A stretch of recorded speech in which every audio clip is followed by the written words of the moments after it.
हाय दोस्तों, welcome to polytech hub. तो चलिए हम आगे देखते हैं। अभी तक हम करंट इलेक्ट्रिसिटी में बात किए थे, किरचॉफ्स लॉ की बात किए थे। किरचॉफ्स लॉ में हमने क्या देखा? किरचॉफ्स के दो लॉ देखे, Kirchhoff's current law and Kirchhoff's voltage law. उसको क्लियरिफाई किया, उसको पढ़े और उस पर और सारे ऑब्जेक्टिव क्वेश्चन कैसे आ सकते हैं, न्यूमेरिकल क्वेश्चन कैसे आ सकते हैं, उसको आपको बताए। अब हम यहाँ पे देखेंगे, आपको पढ़ना है व्हीटस्टोन ब्रिज। जैसा कि आपको बोर्ड पे दिख रहा होगा कि यहाँ पे मेरा टॉपिक क्या है, व्हीटस्टोन ब्रिज। हम यहाँ पे पढ़ेंगे व्हीटस्टोन ब्रिज। तो देखिए व्हीटस्टोन ब्रिज होता क्या है। देखिए, the device usages for the measurement of the medium, नहीं मीडियम यहाँ पे गलत है, मीडियम होगा। मीडियम रेंज का जो होता है ना, वही medium. Low, medium, high, medium होगा। The device usages for the measurement of the medium resistance with the help of comparison method is known as Wheatstone bridge. तो वैसा डिवाइस जो किसको मेजर करता है, रेजिस्टेंस को मेजर करता है, रेजिस्टेंस को मापता है। और किस रेजिस्टेंस को मापता है? मीडियम रेजिस्टेंस को मापता है। तो मीडियम रेजिस्टेंस क्या होता है सर? तो चलिए, रेजिस्टेंस की यूनिट क्या होता है? ओम होता है। ठीक है, ओम होता है। इसको तीन रेंज में हम क्या करते हैं, क्लासिफाई कर देते हैं। अगर रेजिस्टेंस की वैल्यू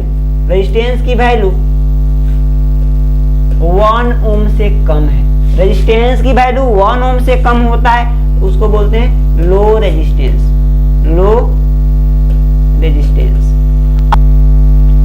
तो यहाँ पे क्या है, रेजिस्टेंस को तीन रेंज में हम क्लासिफाई करें। अगर रेजिस्टेंस की वैल्यू 1 ओम से कम है तो उसको बोलते हैं लो रेजिस्टेंस। क्या बोलते हैं? Low resistance. अगर रेजिस्टेंस की वैल्यू 1 ओम से तो क्या है, ज्यादा है, 1 ओम से ज्यादा है, और 100 किलो ओम से कम है, तो रेजिस्टेंस का रेंज क्या रहने वाला है, 1 ओम से ज्यादा और 100 ओम से कम, इसके बीच में रहे तो उसको बोलते हैं मीडियम रेजिस्टेंस। क्या बोलते हैं? Medium resistance. Medium resistance. और अगर हाई रेजिस्टेंस, फर्स्ट रेंज है, ये सेकेंड रेंज होगा और ये थर्ड रेंज की बात करें, तो अगर रेजिस्टेंस की वैल्यू ज्यादा है, किससे, 100 किलो ओम से ज्यादा है, तो उसको बोलते हैं हाई रेजिस्टेंस। क्या बोलते हैं? High resistance. तो अगर रेजिस्टेंस की वैल्यू 1 ओम से कम है तो उसको आप क्या बोलते हैं, लो रेजिस्टेंस बोलते हैं, लो रेजिस्टेंस। और अगर 1 ओम से ज्यादा है और 100 किलो ओम से कम है तो हम क्या बोलते हैं, मीडियम रेजिस्टेंस। अब इसको 100 किलो ओम को आपको ऐसे भी दे सकता है, 100 किलो ओम है, इसको मेगा में चेंज कर सकता है। मेगा में 100 किलो ओम है ना, तो इसको मेगा ओम में कैसे, 0.1 मेगा ओम हो जाएगा, ये 0.1 मेगा ओम। तो मेगा ओम में 0.1 मेगा ओम दे सकता है। ठीक है, तो ये है तीनों मीडियम रेजिस्टेंस का रेंज। और इसी रेजिस्टेंस को, इसमें से ये जो रेंज है ना, सेकेंड रेंज मीडियम रेजिस्टेंस, इसी रेंज के रेजिस्टेंस को मेजर करता है मेरा व्हीटस्टोन ब्रिज। Wheatstone bridge. तो ये सिंपली क्या है, डिवाइस है, किस काम में आता है, रेजिस्टेंस को मेजर करने में काम आता है। किस रेजिस्टेंस को मेजर करता है? मीडियम रेंज के रेजिस्टेंस को मेजर करता है। मीडियम रेंज के रेजिस्टेंस को मेजर करता है, मतलब उस रेजिस्टेंस की वैल्यू क्या है, 1 ओम से ज्यादा है, 1 ओम से ज्यादा है और 100 किलो ओम से कम हो, उस रेंज के रेजिस्टेंस को क्या करता है, मेजर करके आपको दिखाएगा। अब कैसे दिखाता है, ये किस पे काम करता है, with the help of comparison method. ये कंपेयर करके, दूसरे रेजिस्टेंस से कंपेयर करके आपको इसकी वैल्यू बताता है। तो कंपैरिजन के द्वारा आपको क्या करता है, व्हीटस्टोन ब्रिज एक मीडियम रेंज के रेजिस्टेंस के वैल्यू को मेजर करके आपको देता है। ठीक है, तो सिंपली एक डिवाइस है जो क्या करता है, रेजिस्टेंस को मेजर करता है। किस रेजिस्टेंस को मेजर करता है? मीडियम रेंज के रेजिस्टेंस को मेजर करता है। और किस मेथड से करता है? कंपैरिजन मेथड से करता है, कंपेयर करके आपको देता है। अब देखिए किस प्रिंसिपल पे काम करता है, व्हीटस्टोन ब्रिज किस प्रिंसिपल पे काम करता है, तो आपको यहाँ पे दिखा होगा वर्किंग प्रिंसिपल, किस प्रिंसिपल पे काम कर रहा है। The Wheatstone bridge works on the principle of null deflection. Null deflection कौन सा प्रिंसिपल है, नल डिफ्लेक्शन। जैसे आपके पास कोई क्या है,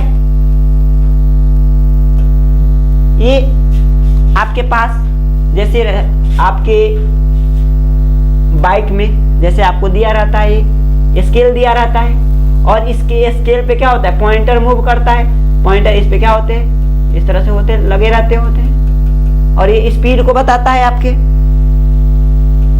ठीक है। तो ये क्या है, पॉइंटर है, ये पॉइंटर है। और जैसे जैसे आप स्पीड को बढ़ाते हैं, ये पॉइंटर क्या होता है, मूव करता है और आपकी स्पीड को बताता है कितना स्पीड है। तो नल का मतलब होता है ये जो ए हो, क्या अब यहाँ पे पॉइंटर क्या हो रहा है, डिफ्लेक्ट हो रहा है, मतलब यहां से यहां जा रहा है, मतलब डिफ्लेक्ट हो रहा है। तो यह किस पे काम करता है, नल डिफ्लेक्शन। नल डिफ्लेक्शन मतलब ये पॉइंटर क्या है, फिक्स जगह पे है, वहां से हिल डुल नहीं रहा है, वहां से जा नहीं रहा है। तो मतलब जा नहीं रहा है तो क्यों नहीं जा रहा है, तो वो अगर एक गैल्वेनोमीटर होता है जो करंट को मेजर करता है, अगर ये पॉइंटर इधर से इधर डिफ्लेक्ट नहीं हो रहा है, नहीं जा रहा है, मतलब स्पीड आपका क्या है, जीरो है, स्पीड क्या है आपका जीरो है। तो नल डिफ्लेक्शन करने का मतलब अगर यहाँ पे ये पॉइंटर आपका मूव नहीं कर रहा है, उस समय का मेजरमेंट क्या है, जीरो। अगर ये पॉइंटर स्पीड को बता रहा है तो उस समय स्पीड क्या है, जीरो है।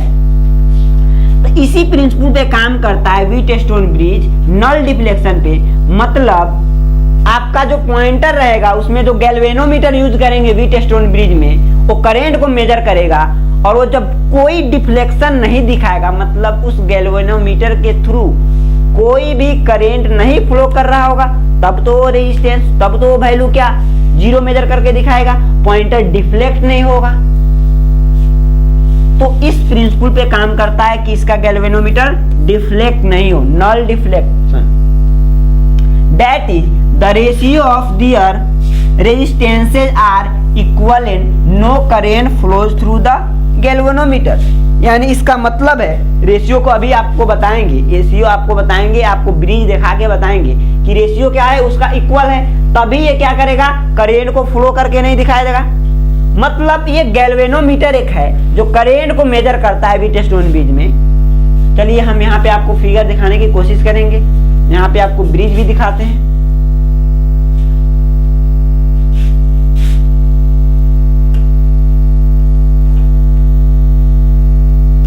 चलिए इसको कीजिएगा आप मीडियम।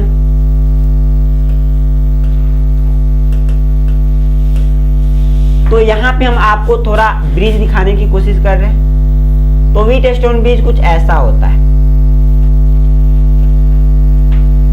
चार रेजिस्टेंस ऐसे जुड़े होते हैं, ठीक है, चार आर्म है, चार भुजा है इसका, 1 2 3 4, चारों में रेजिस्टेंस कनेक्टेड है। अब इसके दो डायगोनल पे एक गैल्वेनोमीटर यहाँ पे क्या कर देते हैं, कनेक्ट कर देते हैं, और यहाँ पे हम क्या कर देते हैं, सप्लाई दे देते हैं। अब इसमें से 4 गो रेजिस्टेंस है ना, एक रेजिस्टेंस की वैल्यू हमको पता नहीं होता है, ये क्या होता है, 2 की वैल्यू हमको पता होता है, और एक को क्या करते हैं, वैरी करते हैं, और एक की वैल्यू निकालते हैं। तो जब इस गैल्वेनोमीटर यहाँ पे जो लगा है ना, इसमें कोई करंट, इसमें फ्लो करने वाले करंट को अगर हम IG बोल दे, गैल्वेनोमीटर का करंट, तो अगर इसमें कोई करंट नहीं फ्लो कर रहा होगा तो ये कितना बताएगा, इसका जो पॉइंटर होगा वो डिफ्लेक्ट नहीं होगा, कोई भी रीडिंग नहीं दिखाएगा। तो जब रीडिंग नहीं दिखाएगा उसी समय पे आप क्या करेंगे, इसमें से जिस रेजिस्टेंस की वैल्यू पता नहीं होगा आपको मेजर करके ये देगा, आपको मेजर कर सकते हैं इस गैल्वेनोमीटर से। तो मतलब ये किस प्रिंसिपल पर काम करता है, नल डिफ्लेक्शन। नल डिफ्लेक्शन का मतलब क्या है, इस गैल्वेनोमीटर से फ्लो होने वाला करंट क्या है, जीरो है। इस गैल्वेनोमीटर से फ्लो होने वाला करंट क्या है, जीरो है। तो ये है व्हीटस्टोन ब्रिज। अगर इससे आपको रेजिस्टेंस मापना है तो आपको क्या करना पड़ेगा, इस गैल्वेनोमीटर से फ्लो होने वाले करंट को जीरो करना होगा। तो हम वही करेंगे अभी। तो आपको सिंपली याद रखना है, ऑब्जेक्टिव क्वेश्चन में भी आता है कि किस प्रिंसिपल पे काम करता है? नल डिफ्लेक्शन प्रिंसिपल पे काम करता है, इसको याद रखना है। अब चलिए यहाँ पे आपको डिफिनेशन समझ में आया होगा कि व्हीटस्टोन ब्रिज होता क्या है, ये काम करता क्या है और किस प्रिंसिपल पे काम करता है। चलिए अब हम आगे देखते हैं। चलिए इसके कंस्ट्रक्शन के बारे में देखते हैं। व्हीटस्टोन ब्रिज के कंस्ट्रक्शन, इसको कैसे बनाएंगे। तो देखिए, the basic circuit of Wheatstone bridge is shown in the figure. यहाँ पे नीचे आपके पास फिगर होंगे, जैसे हम आपको दिखा देते हैं, ठीक है। तो फिगर में आपको इसके सर्किट को दिखाया गया है। फिगर में क्या है, यहाँ पे आपको सर्किट को दिखाया गया। व्हीटस्टोन ब्रिज को आगे दिखाएंगे हम आपको। उसमें क्या होगा, हैज 4 आर्म्स, उसमें क्या होंगे, 4 भुजा होंगे। 4 क्या होंगे, भुजा। जैसे यहाँ पे अभी आपको हम दिखाए थे, ये ऐसे दिखाए थे, तो कितने भुजा, एक ये है, एक ये है, एक ये है, एक ये है, 4 भुजा है। और चारों भुजा में क्या रेजिस्टेंस कनेक्टेड है। तो ये सर्किट जो है व्हीटस्टोन ब्रिज का है। और यहाँ पे हम क्या कर रहे हैं, इसमें क्या होगा, 4 आर्म्स होगा, 4 भुजा होगा, which consist of 2 known and 1 variable resistance. इसमें से 4 रेजिस्टेंस है ना, 2 नोन रेजिस्टेंस होंगे। नोन मतलब जिसकी वैल्यू आपको पता होगा, पहले से ही पता होगा। तो 2 रेजिस्टेंस होंगे, मान लीजिए एक रेजिस्टेंस, एक रेजिस्टेंस, 2 रेजिस्टेंस है ना, नोन होंगे, आपको उसकी वैल्यू पता होगा। और एक रेजिस्टेंस होगा वेरिएबल, मतलब इसके वैल्यू को आप क्या कर सकते हैं, बढ़ा सकते हैं, घटा सकते हैं, बढ़ाएंगे, घटाएंगे। और क्या करेंगे, यहाँ पे जो गैल्वेनोमीटर रखा होगा, इसी को वेरी करके इसमें करेंट को हम क्या करेंगे, 0 करेंगे। तो कुल मिला के इसमें 4 आर्म होगा, चारों आर्म में रेजिस्टेंस कनेक्ट होगा। और 2 आर्म में जो रेजिस्टेंस कनेक्ट होंगे उसकी वैल्यू आपको पता होगा। और एक आर्म में जो रेजिस्टेंस होगा, चलिए इसको बोल देते हैं P, इसको बोल देते हैं Q, इसको बोल देते हैं S, इसको बोल देते हैं R। तो P Q की वैल्यू आपको क्या है, पता है। P की रेजिस्टेंस और Q रेजिस्टेंस की वैल्यू पता है। और S यहाँ पे रेजिस्टेंस है ना, वेरिएबल रेजिस्टेंस है, इसकी वैल्यू को बढ़ा सकते हैं, घटा सकते हैं। ऐसे दे दिए मतलब वेरिएबल, वेरी कर सकता है। और एक ये रेजिस्टेंस है ना, इसकी वैल्यू आपको पता करना होगा। इसकी वैल्यू क्या होगा, उसी को आप मेजर करने वाले हैं, बताने वाले। तो क्या होगा, इसमें 4 आर्म्स होंगे, which consist of 2 known resistance and 1 variable resistance and 1 unknown resistance. तो 2 नोन रेजिस्टेंस, ये वैल्यू है, ये वैल्यू है। एक रेजिस्टेंस यहाँ, एक रेजिस्टेंस यहाँ, दोनों की वैल्यू पता है, नोन है। एक वेरिएबल रेजिस्टेंस है, ये एस वेरिएबल रेजिस्टेंस है। और एक अननोन रेजिस्टेंस है, ये अननोन रेजिस्टेंस, जिसकी वैल्यू आपको क्या करना है, पता करना है। तो इसके कंस्ट्रक्शन में होगा। अब देखिए, the EMF supply is attached between 1 diagonal end of the bridge. ये आपका ब्रिज दिख रहा है, ये आपका ब्रिज, ये ए मिलके ये डायगोनल है, इसका डायगोनल, ये इसका डायगोनल, 2 डायगोनल इन है। एक डायगोनल इन के बाद आप क्या किए, यहाँ पे ईएमएफ सप्लाई अप्लाई कर दिए। एक डायगोनल इन पे क्या किए, ईएमएफ अप्लाई कर दिए। और अनदर डायगोनल के बीच आप एक गैल्वेनोमीटर कनेक्ट कर दिए। तो क्या बोले हैं, द ईएमएफ इज अटैच, एक ईएमएफ सप्लाई को अटैच कर देना है, कनेक्ट कर देना है, किसके, between 1 diagonal end of the bridge. Bridge के एक डायगोनल एंड पे एक आपको ईएमएफ को यहाँ पे अप्लाई कर दिए। चलिए ईएमएफ अप्लाई कर दिए, ठीक है। आइए, and A galvanometer is connected between another diagonal end of the bridge. और ये दूसरा डायगोनल है, इसके बीच एक क्या करिए, गैल्वेनोमीटर को कनेक्ट कर दिए। तो ये है इसका कंस्ट्रक्शन, ये है इसका कंस्ट्रक्शन। और आपको बता रहे हैं कि कंस्ट्रक्शन में 4 रेजिस्टेंस होंगे, जिसमें से 2 की वैल्यू आपको पता होगा और एक की वैल्यू वेरिएबल होगा, जिसको आप वेरी करके इसमें क्या करेंगे, करेंट को 0 करेंगे। और एक अननोन होगा और उसको पता करेंगे। कब आपको पता होगा, जब इसमें करेंट की वैल्यू क्या होगा, 0 होगा। क्या होगा, 0 होगा। और 2 इन पे क्या किए, यहाँ पे 2, एक डायगोनल इन पे ईएमएफ अप्लाई किए और अदर डायगोनल पे एक गैल्वेनोमीटर कनेक्ट कर दिए, ठीक है।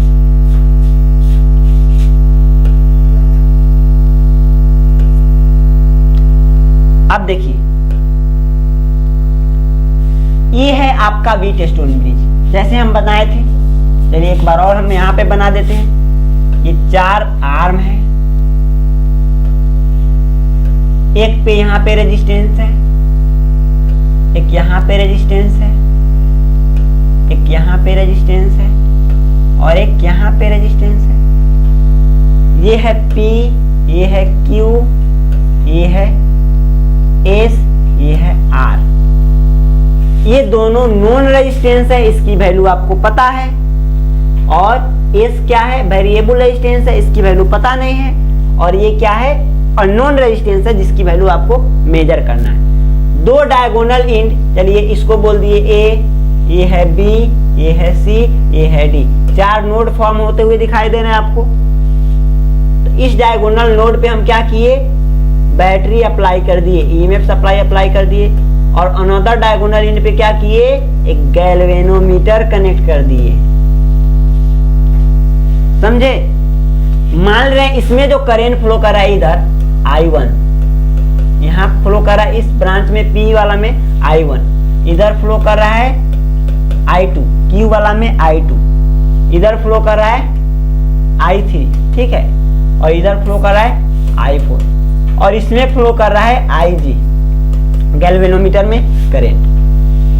ठीक है, तो यहां से यहां जाने वाला करंट I1, यहां से यहां जाने वाला करंट I2, यहां से यहां I3, इधर जाने वाला I4, और इसमें आने वाला IG, गैल्वेनोमीटर का करंट। अब देखिए नॉर्मल कंडीशन में जब आपका ब्रिज बन के तैयार है, ब्रिज बन के रखा हुआ है, तो ये क्या होगा, अनबैलेंस होगा। मतलब इसमें भी ना कुछ आपको करंट जा रहा होगा, गैल्वेनोमीटर में भी कुछ करंट फ्लो कर रहा होगा, लेकिन वो तो फ्लो करना नहीं चाहिए। फ्लो करेगा तो हम इसकी वैल्यू नहीं पता कर सकते। नल डिफ्लेक्शन पे काम करता है ना भाई, तो नल पे काम करेगा तो इसमें करंट क्या होना चाहिए, 0 होना चाहिए। तो देखिए अब वर्किंग में देखिए कैसे काम करता है। In normal condition, general condition में ब्रिज रिमेन्स इन द, यहाँ पे लिखिएगा, यहाँ पे कुछ गड़बड़ है, अनबैलेंस्ड कंडीशन, यहाँ पे लिख दीजिएगा अनबैलेंस्ड कंडीशन। जहां पे करेक्ट करा रहे हैं आपको करेक्ट करना है, जहां पे आपको करेक्ट करा रहे हैं वहां पे करेक्ट करना है, ठीक है। Unbalanced condition. तो नॉर्मल कंडीशन में जनरली जब आपका ब्रिज बन के तैयार है तो क्या होगा, वो अनबैलेंस होगा। अनबैलेंस होगा मतलब क्या, गैल्वेनोमीटर में भी कुछ ना कुछ करंट फ्लो कर रहा होगा। That is current flows, flows लिखा है, ये टाइपर की गलती है। चलिए फ्लोज, करंट जो फ्लो करेगा इस गैल्वेनोमीटर में, जो करंट फ्लो करेगा नॉर्मल केस में through galvanometer, and when zero current passes through the galvanometer, this can be done by adjusting non resistance.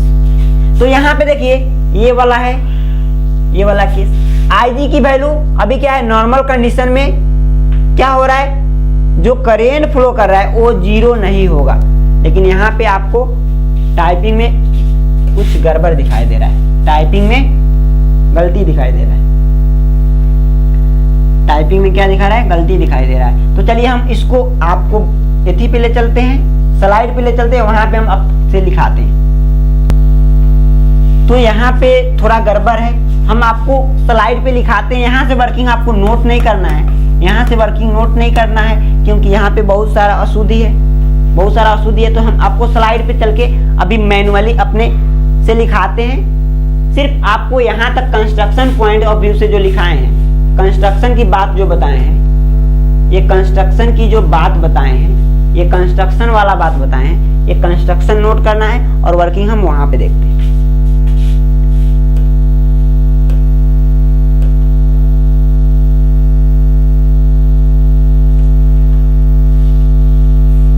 आ गए हम यहाँ पे, चलिए वर्किंग लिखिएगा।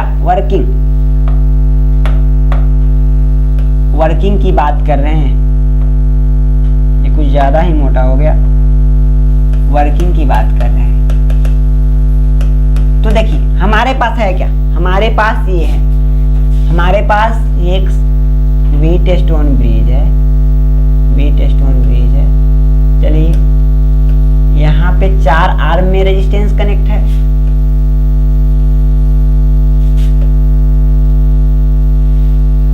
यहाँ पे 4 आर्म में रेजिस्टेंस कनेक्टेड है। इसको बोले थे P, इसको बोले थे Q, इसको बोले थे S, इसको बोले थे R। ठीक है,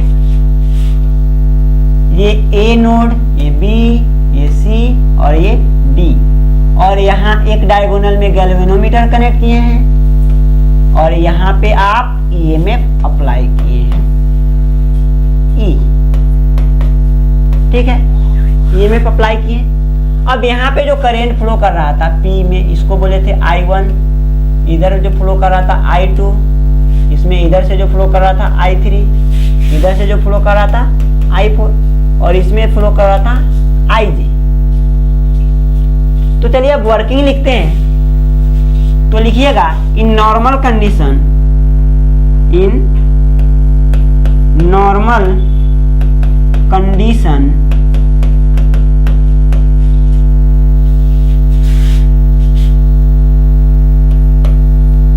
the current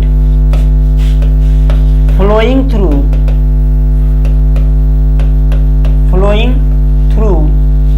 the galvanometer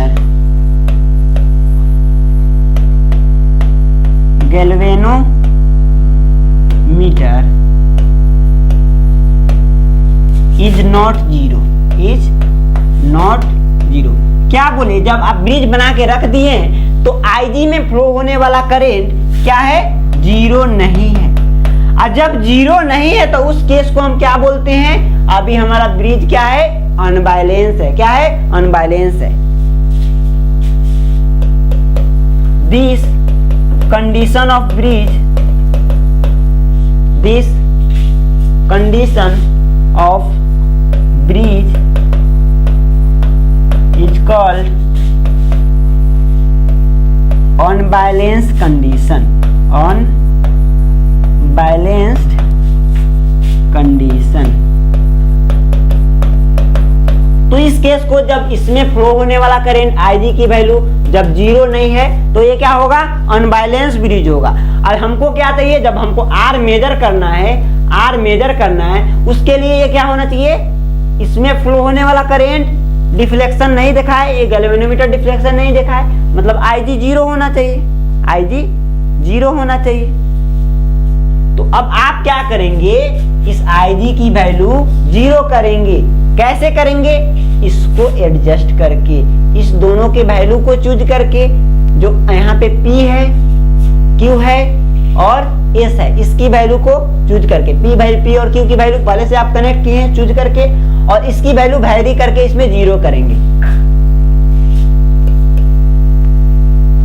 तो अब देखिए सेकेंड बात लिखिएगा, the current flowing through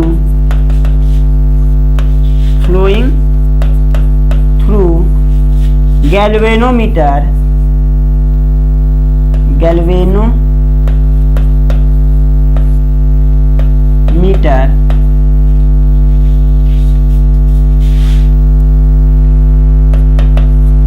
is going to make zero by adjusting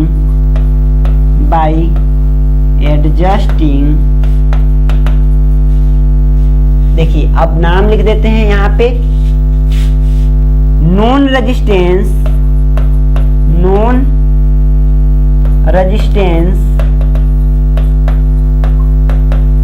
P and Q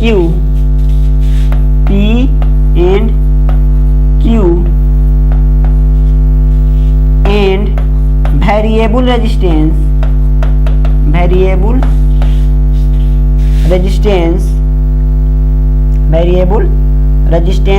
क्या था, S, वेरिएबल रेजिस्टेंस S।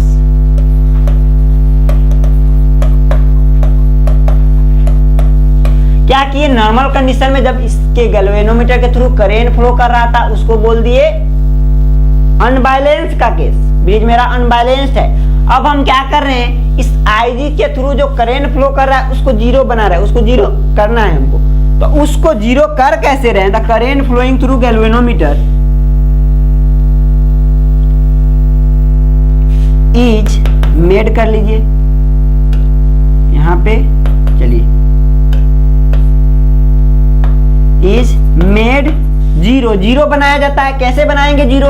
हम क्या करेंगे, P और Q की वैल्यू अपने अकॉर्डिंग चूज करेंगे और इसको वैरी करेंगे, इसको घटा बढ़ा के एस की वैल्यू को इसको चूज कर लिए और इसकी वैल्यू को घटा बढ़ा के ऐसा कंडीशन लाएंगे, एक ऐसा कंडीशन लाएंगे कि क्या होगा, जब IG से कोई करंट नहीं फ्लो करे और जीरो हो जाए, वो क्या हो जाए, जीरो हो जाए। और वो जब जीरो हो जाएगा तब ब्रिज को हम क्या बोलेंगे, बैलेंस्ड बोलेंगे। तब मेरा ब्रिज का कंडीशन क्या होगा, बैलेंस्ड कंडीशन होगा।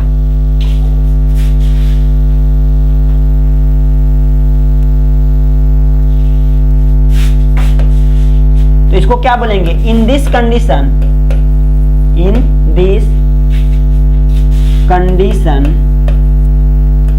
In this condition bridge is said to be balanced, said to be balanced। Bridge को बैलेंस कर दिए, गैल्वेनोमीटर से जो करंट फ्लो कर रहा था उसको क्या बोल दिए, जीरो बोल दिए।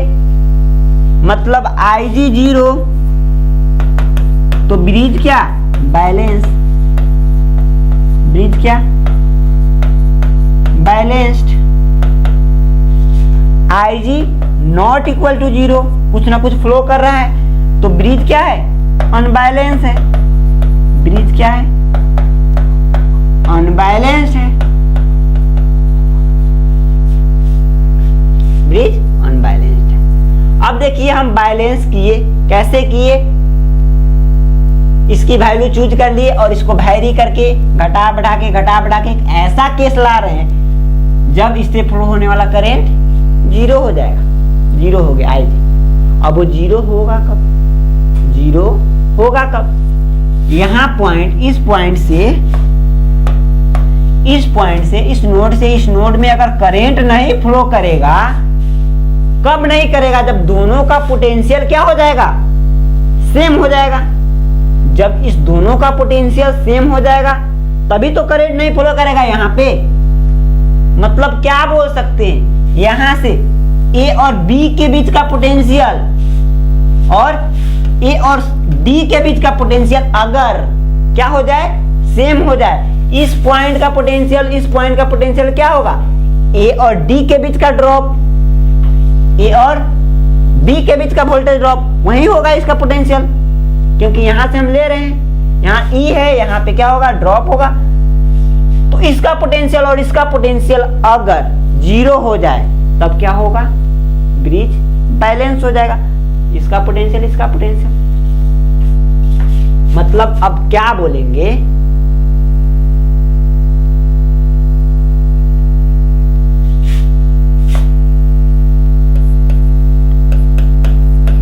The bridge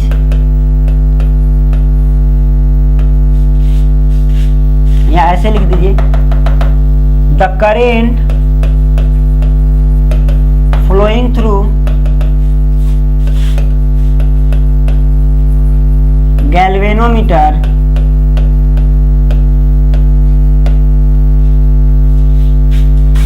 is zero when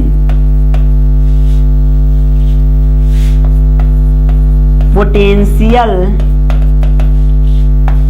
of point, बोल दीजिए यहां पे पोटेंशियल किस पॉइंट का,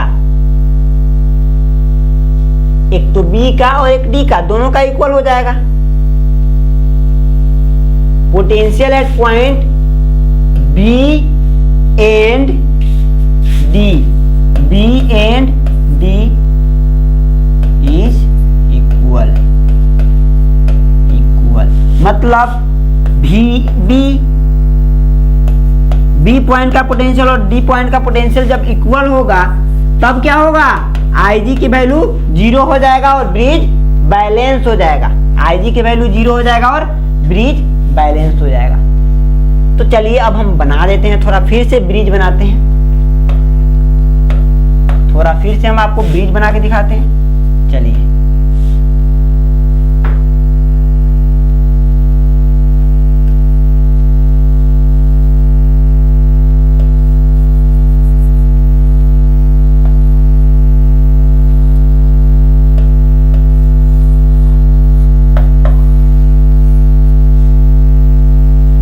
ए है, ये बी है, ये सी है, ये डी है, यहाँ पे गैल्वेनोमीटर लगा है, गैल्वेनोमीटर। यहाँ से ये पी है, इधर करंट फ्लो कर रहा है I1, इधर I2, ये Q है, ये वेरिएबल रेजिस्टेंस S है, इधर फ्लो कर रहा है I4 और इधर ये R है, इसका I3 फ्लो कर रहा है।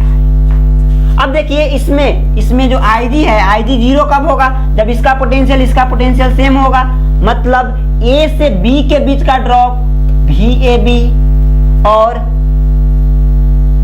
A से D का पोटेंशियल VAD इक्वल होगा, मतलब B पॉइंट का पोटेंशियल D पॉइंट का पोटेंशियल इक्वल होगा। तो A पॉइंट का पोटेंशियल है क्या? A और B के बीच का पोटेंशियल ड्रॉप, यहां से यहां के इसका पोटेंशियल ड्रॉप, ये इक्वल होगा तब होगा। अब चलिए, अब हो गया, इसमें 0 हो गया, ब्रिज बैलेंस हो गया, ब्रिज क्या हो गया? बैलेंस हो गया। अब आपका सर्किट कैसा हो गया? जब ब्रिज बैलेंस हो गया तो इसमें जो करंट फ्लो कर रहा था वो क्या हो गया? 0 हो गया। तो इस ब्रांच का कोई काम रहा क्या? इधर करंट ही नहीं फ्लो कर रहा है तो ब्रांच का कोई काम रहा? नहीं रहा। मतलब ये होते हुए भी इसमें कोई करंट नहीं फ्लो कर रहा, तो ऐसा कुछ है, ऐसा कुछ है ना। अब इसको तो सोल्व करने हमको आता है ना, तो कैसे करेंगे? चलिए अब यहाँ पे देखिए, सर्किट से देखिए, यहाँ से करंट इधर जा रहा है I1 और यहाँ से इधर जा रहा है I2। तो जहां इधर I1 जो जा रहा है, I2 भी तो वहीं जा रहा है, तो I1 और I2 क्या होगा? तो क्या बोलेंगे? वेन VAB यहां से यहां का पोटेंशियल बराबर होगा किसके?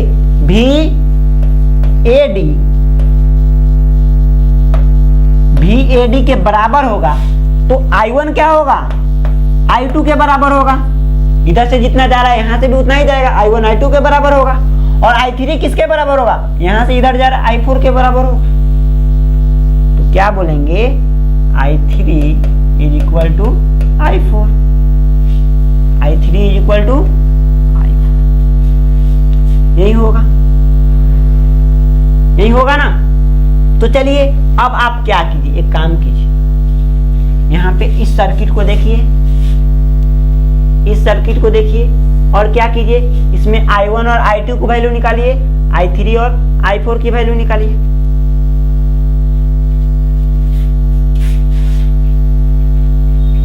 तो अगर I1 I2 की वैल्यू निकालेंगे, I1 is equal to I2, तो आपको बता रखे हैं voltage division rule, voltage division rule और करंट डिवीजन रूल, ठीक है। तो यहां से आ रहा है करंट, इधर डिवाइड हो रहा है, इधर डिवाइड हो रहा है। हमको चाहिए I1 चाहिए, क्या चाहिए? अगर I1 I2 चाहिए, अगर I1 I2 चाहिए तो क्या करेंगे? टोटल करंट अगर मान रहे हैं यहां से I, टोटल करंट I मान रहे हैं, अगर यहां से टोटल करंट I मान रहे हैं, तो इस I की वैल्यू जरा हमको निकाल के बताइएगा। तो इस I की वैल्यू क्या होगा? टोटल पोटेंशियल बता टोटल इक्विवेलेंट रेजिस्टेंस, और टोटल इक्विवेलेंट रेजिस्टेंस क्या हो जाएगा? ऐसा कुछ हो जाएगा।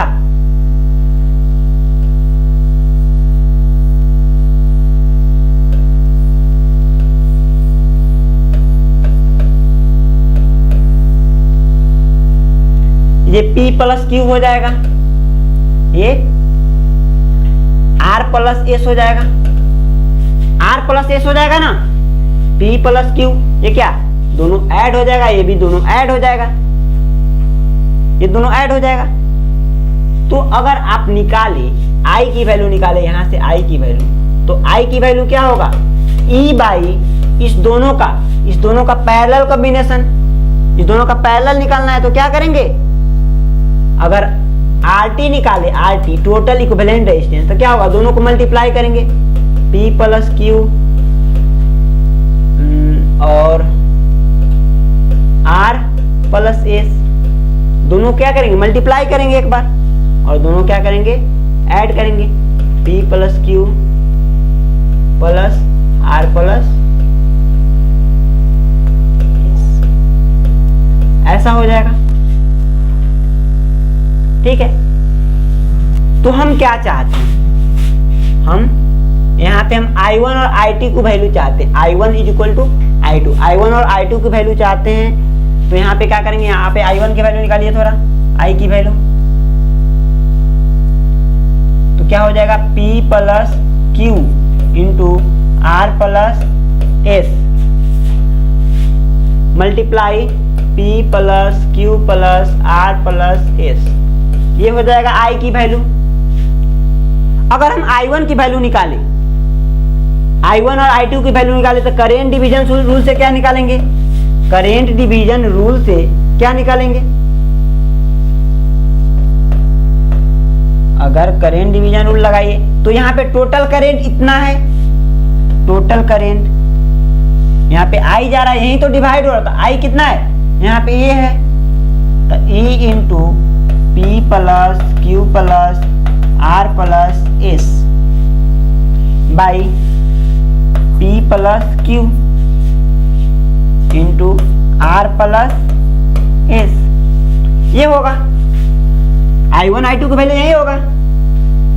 अब क्या करते हैं, इसमें करंट निकाले, I1 I2 में निकाल रहे हैं, तो अपोजिट साइड को ऊपर रखते हैं, अपोजिट साइड को ऊपर रखेंगे, मतलब इसको ऊपर रखेंगे, R प्लस एस को मल्टीप्लाई में ऊपर रखेंगे, R प्लस एस, यहाँ पे R प्लस एस, और नीचे क्या रखते हैं, सभी को ऐड करके, दोनों को ऐड करके, तो क्या होगा, P plus Q plus R plus S, ये होगा।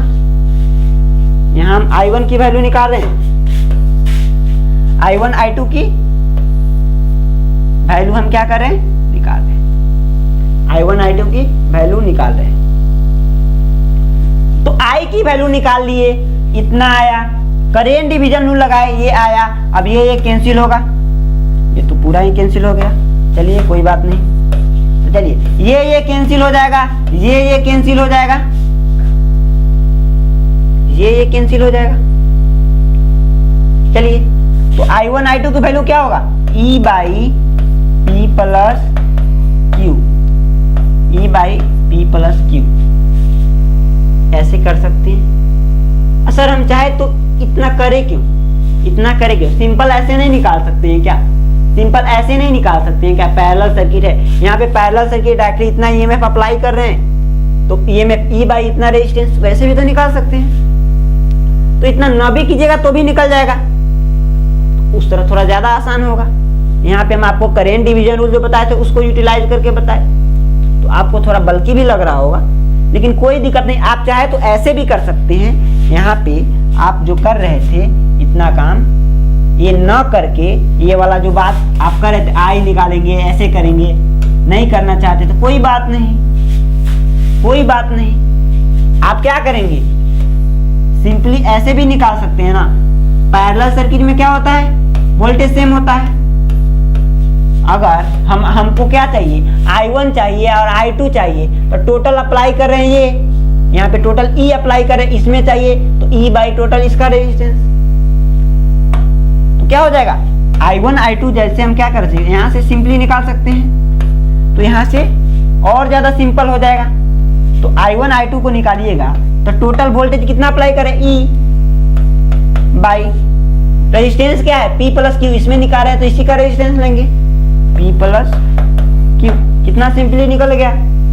वहां से क्या कर रहे थे वैसे हमको करना पड़ेगा, तो यहाँ पे I1 फ्लो कर रहा था इक्वल टू I2 फ्लो कर रहा था, I3 फ्लो कर रहा है, I4 फ्लो कर रहा है। इसी तरह क्या कर सकते हैं, इसी तरह सिंपली अब चाहे तो करेंट डिवीजन रूल लगा के I3 और I4 को निकाल लीजिए, दोनों इक्वल होगा, या ऐसे निकाल लीजिए। तो चलिए हम ऐसे ही बता देते हैं आपको, I3 is equal to I4 बराबर होगा, और वो कितना के बराबर होगा, टोटल ईएमएफ अप्लाई कर रहे हैं E और इसका total resistance R plus S, तो I2 I3 और I4 क्या होगा, E by R plus S, E by R plus S. I1 I2 एक दूसरे के इक्वल होगा, इतना होगा, I3 I4 इक्वल होगा, इतना होगा। अब चलिए, अब जब ब्रिज बैलेंस है, अब जब ब्रिज बैलेंस है तो क्या होगा, क्या बोले थे, इस P1 में ड्रॉप, इसका पोटेंशियल VAB और VAD बराबर होगा। व्हेन ब्रिज, चलिए यहां पे लिखते हैं क्योंकि आपको सर्किट भी देख सकते हैं, यहां पे लिखते हैं, आप सर्किट भी देख सकते हैं।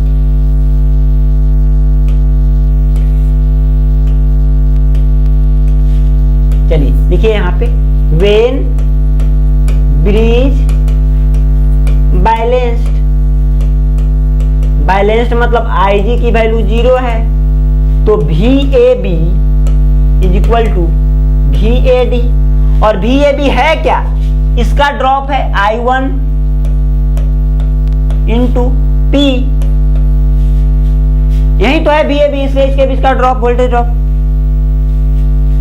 और किसके बराबर है, VAD, तो VAD क्या है, A और D के बीच का ड्रॉप, इसमें फ्लो होने वाला करंट और इसका रेजिस्टेंस, तो I3 फ्लो कर रहा है और रेजिस्टेंस कितना है, R, I3 फ्लो कर रहा है, R है। अब I1 की और I3 की वैल्यू रख दीजिए, आपको R की वैल्यू मिल जाएगा।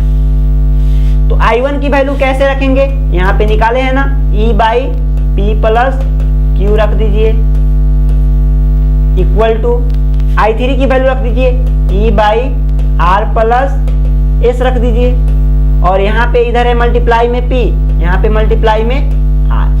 अब यहाँ पे मल्टीप्लाई करके क्या कीजिए, निकाल लीजिए, ये दोनों साइड E है, E कैंसिल हो जाएगा। अब मल्टीप्लाई कर लीजिए तो ऐसे आ जाएगा आपका कुछ सर्किट, ऐसे हो जाने वाला है, P/P plus Q equal to R/R plus S, ऐसे हो जाएगा। चलिए इसको क्या कर दीजिए, एक बार पलट दीजिए, P प्लस Q, या सिंपली उतना करने का मन नहीं है तो मल्टीप्लाई भी कर सकते हैं। कैसे करेंगे, P into R plus S equal to R into P plus Q। R को अब एक साइड कर लीजिए, हमको R की वैल्यू चाहिए तो R को एक साइड मल्टीप्लाई करके ला लीजिए, PR plus PS is equal to PR plus QR, ये आएगा। अब देखिए यहाँ पे PR दोनों साइड है, कैंसिल हो जाएगा, तो आपका जो आया P into S is equal to Q into R, ये वाला रिजल्ट है। ये इंपॉर्टेंट कंडीशन है, यहां से अब R की वैल्यू निकालेंगे तो R की वैल्यू आ जाएगा P into S by Q, यही आ जाएगा, यानी R की वैल्यू क्या आया, P/Q इंटू S। R की वैल्यू निकाल दिए ना, और यही तो हमको निकालना था। अब यहां पे थोड़ा सर्किट को देखिएगा, ऐसा सर्किट था,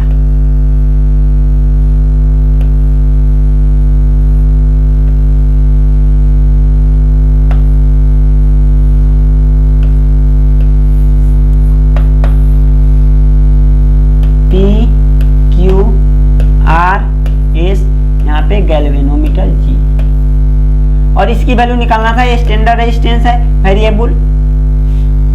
अब चलिए यहाँ पे P इंटू S, P कहाँ है, ये वाला है भाई, S कहाँ है, ये वाला, एक दूसरे के अपोजिट दिख रहा है, अपोजिट दिख रहा है, अपोजिट रेजिस्टेंस का क्या है, प्रोडक्ट है, गुणनफल है, ठीक है। Q इंटू R, ये दिया है। तो जब ब्रिज बैलेंस होता है तो आमने सामने की भुजा के जो रेजिस्टेंस होते हैं ना, उसका प्रोडक्ट क्या होता है, सेम होता है। आपको ये रिजल्ट नहीं याद रखना है, ये रिजल्ट याद रखना है, इसको याद रखना आसान है, इसको याद रखना आसान है। और यहां से आप जिसकी वैल्यू चाहिए निकाल सकते हैं।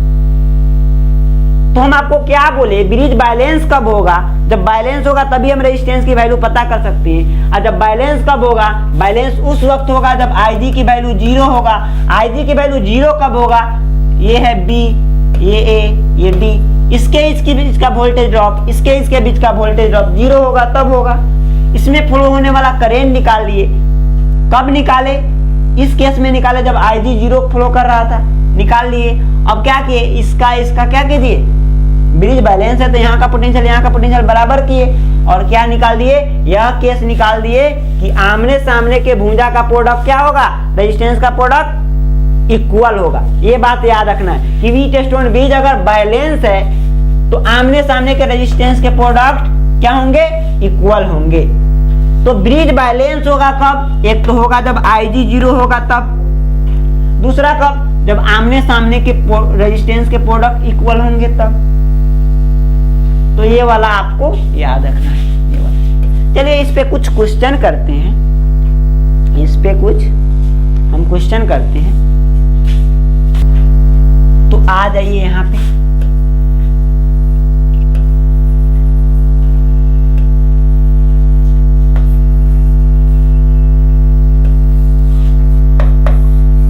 ये व्हीटस्टोन ब्रिज दिख रहा है ना। अब यहाँ पे रेजिस्टेंस दिख रहा है, ये गैल्वेनोमीटर का रेजिस्टेंस है, ये है।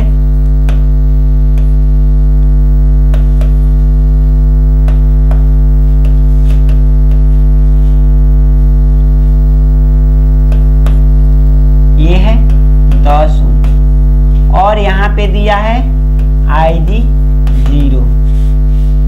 0। ये आपका एक क्वेश्चन है। आपको क्या करना है, फाइंड, ये सभी ओम में है, सभी रेजिस्टेंस है तो ओम में है। Find the value of x when, या लिख दीजिए इफ ब्रिज इज बैलेंस्ड,